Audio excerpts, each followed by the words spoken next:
1974 में बौद्ध दीक्षा ली, बौद्ध धर्म विस्तार किया। उसके अंतर्गत मेरा जीवन गुजर रहा, मेरे परिवार का गुजर। हमारे समय में सत्संग हुआ करता था, जो हमारे सामने बुजुर्ग लोग बैठे हैं जानते होंगे।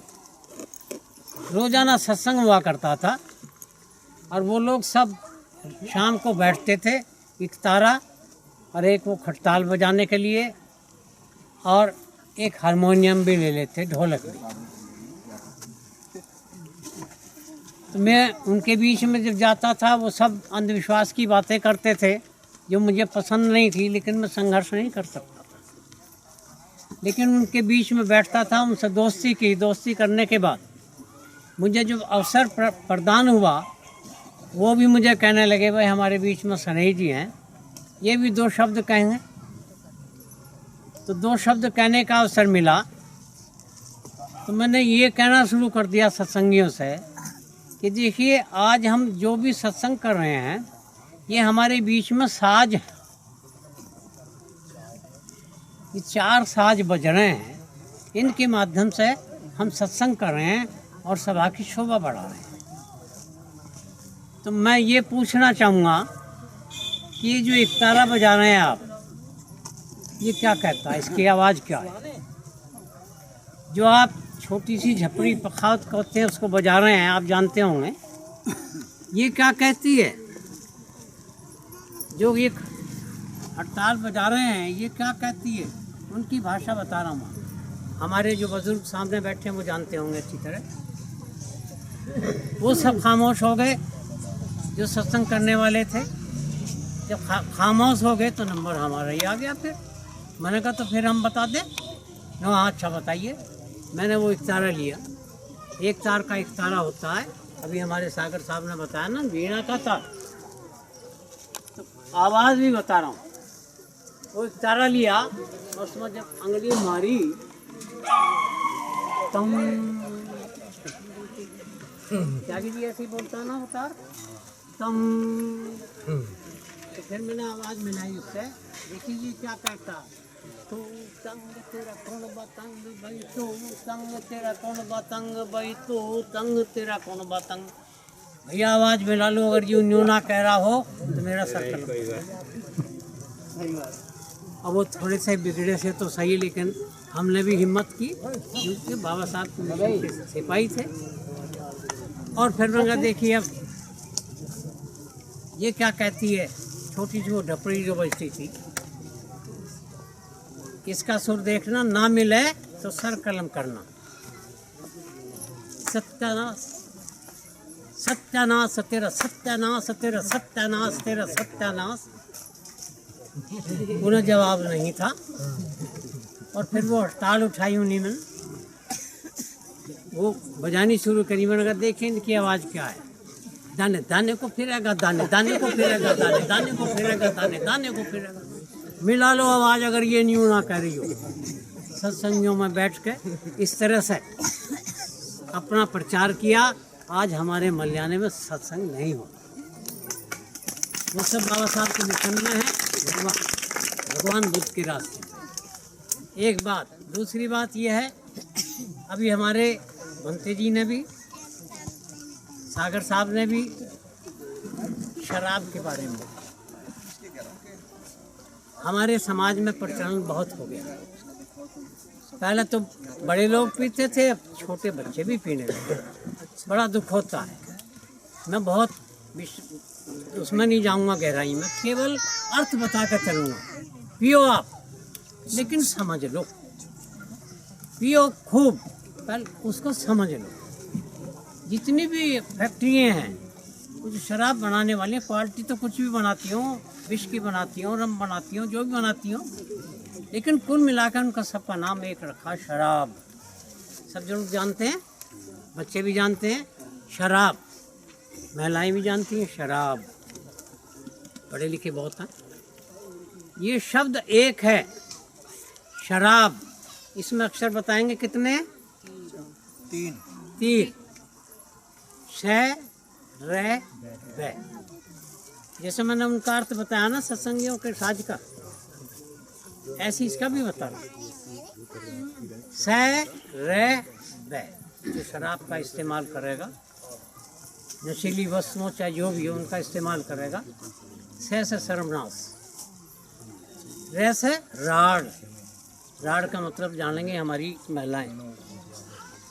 शराब पीने वाला घर में राड़ करे अपने बच्चों में, जो मस्ता धक्का मार कर निकाल दें तो मोहल्ले में करे।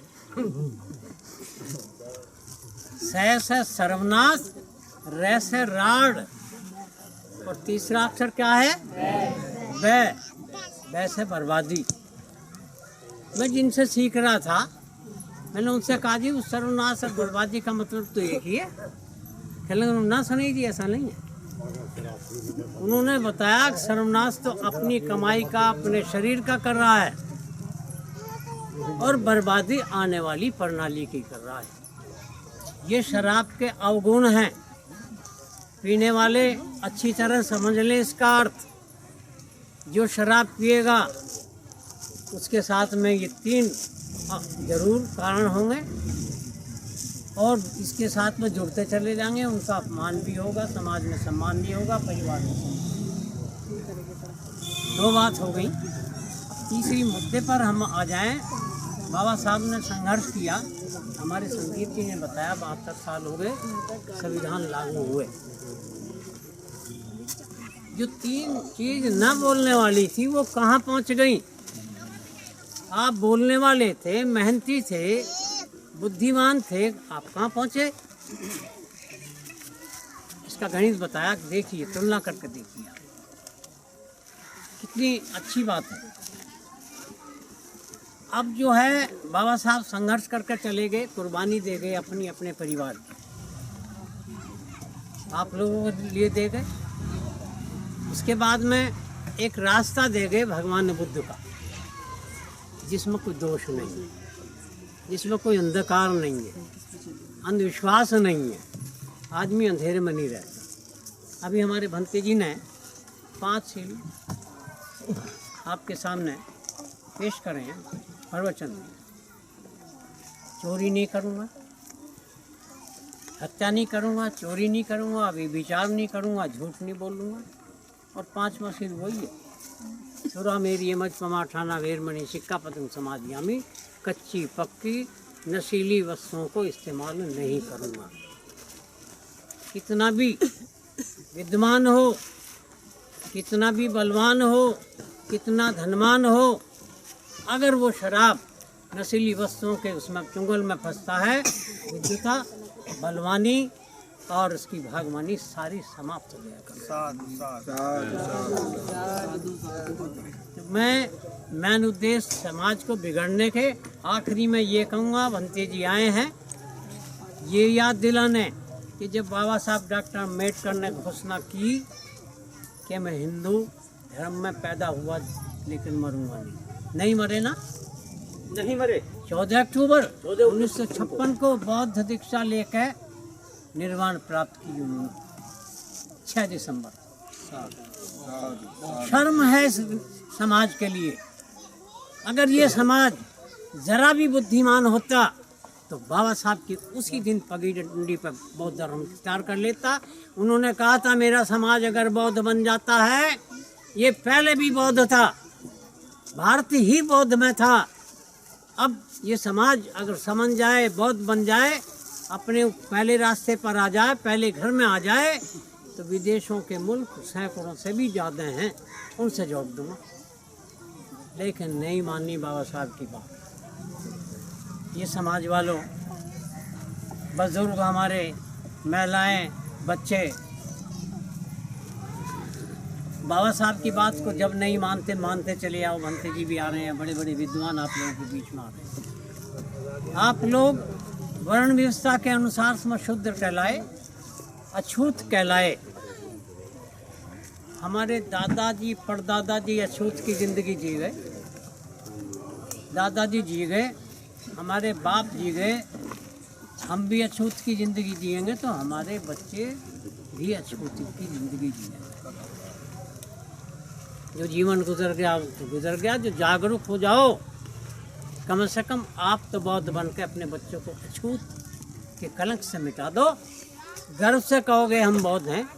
बौद्ध में ना कोई जाति है, न कोई कोई भी ऐसी चीज़ नहीं है इसमें कोई जाति नहीं। क्या धर्म क्या जाति है भैया? बौद्ध हैं।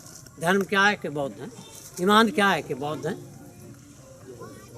मेरा निवेदन है भंते जी आपके बीच में जो आए हैं उनका कहने का मकसद ये है कि समाज बौद्ध में बन जाए, अच्छे क्षेत्रों में ढल जाए, अच्छे रास्ते पर चल जाए, इनका कल्याण हो जाए और हमारी महिलाएं पैर की जूती कहलाने वाली थीं। ये बाबा साहब डॉक्टर अम्बेडकर की देन है। इंदिरा गांधी ने अपने शब्दों में कहा था प्रधानमंत्री बनने के बाद स्वतंत्रता दिवस पर लाल किले पर दिल्ली कि आज मैं इस भारत देश की प्रधानमंत्री हूँ। ईमानदारी इसका नाम है। ये दिन बाबा साहब डॉक्टर अम्बेडकर की है। काश कि बाबा साहब संविधान में ये ना लिखा होता, महिलाओं को ये अधिकार ना दिलाया होता पढ़ने लिखने का, तो मैं प्रधानमंत्री नहीं बनता। आप लोगों को बड़े अधिकार दे गए।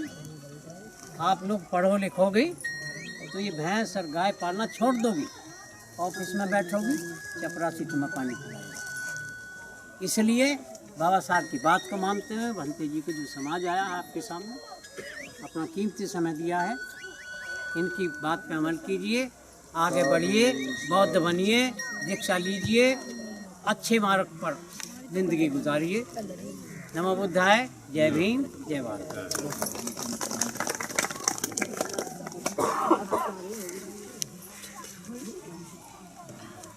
हम आपकी 5 मिनट लेंगे और उसके बाद सब लोग आ जाते हैं। ये बताइए, इस तरह की सभा कभी पहले हुई थी गाँव में? पहली बार हुई। ये जो बुजुर्ग लोग, पढ़े लिखे लोग आए हैं आपके बीच में, कुछ गलती तो ना कर दी इन्होंने? हैं? इससे अच्छी भी सभा दोबारा लग सकती है? नहीं। जब भी आप जीवन में बाबा साहब डॉक्टर अम्बेडकर की जयंती मनाओ, भगवान बुद्ध पूर्णिमा मनाओ, शांत वातावरण से बनाओ, बैठ के विचार हो, बाहर से वक्ता हो। ये नहीं कि हमने बनाया हमने खाया। और 2-4 गाँव अड़ोस पड़ोस के जो है उन्हें भी बुलाया। जैसे आज आप लोगों को कवरेज हो रहे थे तो पूरा देश देखेंगे, जहाँ तक भी देखेंगे। तो इसी तरीके के भगवान बुद्ध क्या कहते हैं कि दीप से दीप जलाओगे तो अंधकार खत्म। और भगवान बुद्ध से एक बार आनंद कि भाई आप ये बताइए कि संसार में कितने प्रकार के लोगों को आप जानते हैं? भगवान बुद्ध से पूछा तो भगवान बुद्ध ने कहा 4 प्रकार के लोग इस दुनिया में। कितने प्रकार के? 4। अब वो 4 प्रकार के कौन कौन से हैं मैं आपको बताता हूँ। एक जो अंधेरे में पैदा हुए और अंधेरे में मर गए। दूसरे वो जो अंधेरे में पैदा हुए और रोशनी की ओर जा रहे हैं। तीसरे वो जो रोशनी में पैदा हुए और अंधेरे में आकर मर रहे हैं। और चौथे नंबर के वो जो रोशनी में पैदा हुए और बड़ी रोशनी में जा रहे हैं। तो भगवान बुद्ध से जब कहा आनंद ने कि इसमें श्रेष्ठ, कि इसमें सबसे श्रेष्ठ वो है जो 2nd नंबर का है, कि जो अंधेरे में पैदा हुआ और रोशनी की ओर बढ़ रहा है अपने संघर्ष के साथ। और फिर है लास्ट वाला जो रोशनी में पैदा हुआ, अपने बड़े बुड्ढों की कीमत आगे बढ़ा रहा। तो आप लोगों से मेरा ये निवेदन है कि सब चीज़ छोड़ के, क्योंकि एक बात मैं आपको बताऊँगा। एक बार क्या हुआ, एक सुंदर सी लड़की थी, पढ़ी लिखी, उसके पापा बहुत गरीब आदमी थे, लेकिन थी लड़की इंटेलिजेंट, बहुत बड़ा घमंड था उसे कि मैं पढ़ी लिखी हूँ। तो उसके पापा ने उसकी शादी के लिए रिश्ता चलाया। तो वो कह लगी पापा मैं शादी उससे करूँगी जो 100 गुण वाला हो। कितने वाला? 100 गुण वाला। अब वो इधर पहुँची इधर पहुँची, पहुँचते पहुँचते उसके बाप परेशान। एक आदमी से मिल गया कि भाई तुम्हारे यहाँ लड़का बताया। नुका जी ठीक है। तो नुका जी ठीक है। तो उसने कि भाई मुझे मेरी लड़की की एक डिमांड है, दहेज कोई नहीं, जितना चाहिए उतना दूंगा, कि मैं उस लड़के से शादी करूँगी जो 100 गुण वाला। उसने कहा लड़की के बाप ने, भाई 100 तो है नहीं, 98 तो है। तो नहीं है, 98 है। अब उसकी बात की नहीं लड़की से, उसने जाकर कही उसके पापा ने कि बेटा 98 गुण वाला तो मिलता है, 100 वाला तो नहीं मिल रहा। वो कहने लगी मैं पढ़ी लिखी तो हुई, कह लगी पापा 100 है मैं पूरे कर दूंगी 2 गुण। शादी होगी, 1 हफ्ता हो गया, लड़की चलने की हुई। अब उसको एक ही साल रट लग रही लड़की को। क्या लगी जी ये बताइए मुझे कि वो 2 गुण कौन से कम है, 2 गुण कौन से कम है, उन्हें मैं पूरे कर दूंगी। मैंने बहुत अच्छी पढ़ाई लिखाई करी है, इंटेलिजेंट हूँ, सब कुछ जानती हूँ। उन्होंने कहा अरे खा पी ऐस कर शादी होगी, क्यों टेंशन ले रही है। उनका नहीं होता, अटक गई होता। कहने लगे तो सुनो, एक तो मैं कुछ जानता नहीं, और दूजा मैं किसी की मानता नहीं। कर दे शोगुन पूरे कर दे। तो हम एक तो कुछ जानते नहीं और दूजा हम किसी की मानते नहीं, ये हमारे समाज की स्थिति है। तो जब भी कभी कोई महापुरुष आए, काट दो। हमें अपने आदर्श, अपने महापुरुषों की विचारधाराओं को अपने बच्चों को बताना है, अपने गांव में फैलाना है। कैडर कैंप आप पूरे देश में कहीं भी लगवा सकते हैं निःशुल्क। हमने किसी से कोई पैसा तो नहीं दिया, किसी से मांगा कुछ, किताबें फ्री देकर जा रहे हैं। अब ये बताइए कि इतनी देर से हम यहाँ बोल रहे हैं, कितने कितने रुपए दोगे? 10-10, 5-5 रुपए दे सको ना? नहीं तो जो बच्चे हमारे इंटर से ऊपर हैं, लड़की लड़के, वो यहाँ आ जाए। सागर जी और भंते जी अपने हाथों से ये किताबें देंगे, जिन्हें मिलगी वे ना जो हैं। अगली बार जब भी 14 अप्रैल आप बनाओगे तो बीच में भी सभा लगाओगे तो मैं आयरन लेडी लेके आऊँगा और महिला वक्ता हूँ। मेरा नंबर सबसे पहले सुन लो, व्हाट्सएप वाले।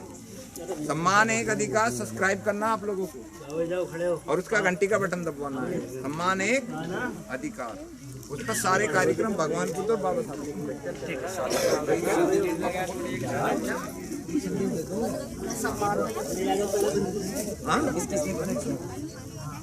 अभी मेरे साथ 2 मिनट जयकारा लगाना, आप सब लोग दावे देंगे। बच्चे खड़े हो जाओ,